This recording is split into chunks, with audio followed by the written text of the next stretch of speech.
তারেক রহমান যখন এই কৃষি ঋণের তথ্য চাইলেন এবং সেখানে মানে একজন ব্যক্তিগত কারণ দেখিয়ে বাংলাদেশ ব্যাংকের একজন সহকারী পরিচালক তিনি যখন ব্যক্তিগত কারণ দেখিয়ে এই সবগুলো ব্যাংক থেকে কৃষি ঋণের তথ্য চাইলেন, এই জিনিসগুলো কিন্তু আমরা যখন বারবার করে ইলেকশন কমিশনের সামনে আনার চেষ্টা করলাম, তাদের আমরা এই ধরনের অভিযোগ দিলাম, তারা কিন্তু এই বিষয়গুলো আলোকপাত করলেন না। অথচ একদিনের মাথায় এই বিএনসিসি কে মাঠ থেকে সরিয়ে দিয়ে তারা আসলে এইরকম একটা সুশৃঙ্খল এবং সাংগঠনিক ফোর্সকে তারা কিন্তু এই কেন্দ্রের বাইরে রাখার বা নির্বাচন প্রক্রিয়ার বাইরে রাখার এক ধরনের পরিকল্পনা করেন এবং এই ক্ষেত্রে তারা কিন্তু অন্য কোনো রাজনৈতিক দলের মতামত নেননি এবং এই যে এককভাবে আসলে নির্বাচন কমিশনের নগ্নভাবে একটি দলের পক্ষে কাজ করা এবং নির্বাচন কমিশন আমরা মনে করি যে একটি দলের আজ্ঞাবহ সংগঠন হিসেবে কাজ করছে।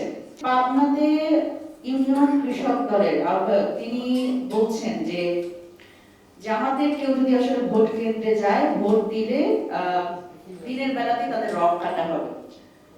এই ধরনের হুমকিমূলক কথাবার্তা যখন আসলে বলা হয় এবং প্রতিপক্ষ রাজনৈতিক দলগুলোকে এভাবে করে হেনস্থা এবং হুমকির মুখে ফেলে আসলে যখন আসলে রাজনৈতিক দলগুলো কথা বলে, তখন আসলে আমরা চিন্তা করি যে আসলে প্রশাসনিকভাবে এবং এই দলগুলো নির্বাচনের দিন আসলে সাধারণ যারা ভোটার আছে তাদের কিভাবে নিরাপত্তা দেবে।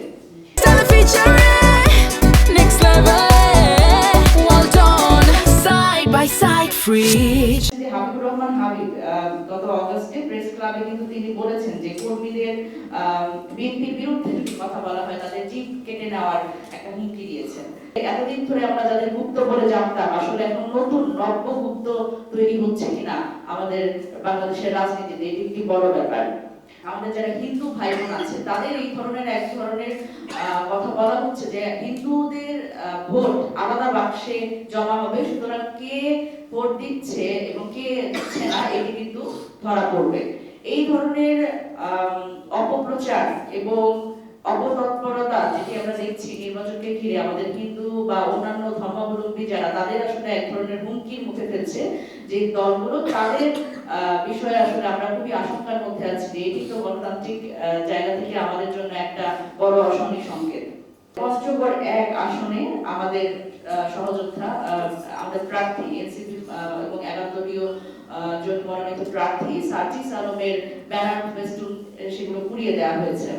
আমাদের যারা প্রার্থী আছে তাদের উপরে যে হামলা, তাদের ব্যানার ফেস্টুন পুড়িয়ে ফেলা, এই ধরনের যে অপতৎপরতা, এর বিরুদ্ধে প্রশাসনের কোনো ব্যবস্থা নেই এবং ইলেকশন কমিশন এখানে নির্বিকার।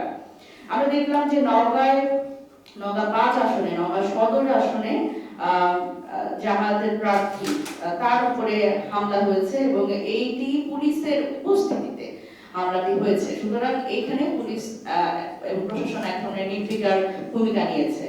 তো এই যখন অবস্থা, তখন আমাদের মনে আসলে প্রশ্ন জাগে যে আমরা কিভাবে একটি সুষ্ঠু সুন্দর নির্বাচন আসলে পাবো। খবরের কাগজ, নিখাদ, নির্ভীক, নিরপেক্ষ।